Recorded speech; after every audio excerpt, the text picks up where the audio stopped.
limutin ka nang ang sakit ay di na madama.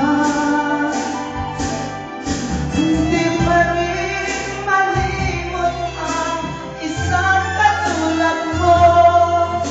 Bakit kaya di magawa kahit pilitin ko? Hanggang saan aabot ang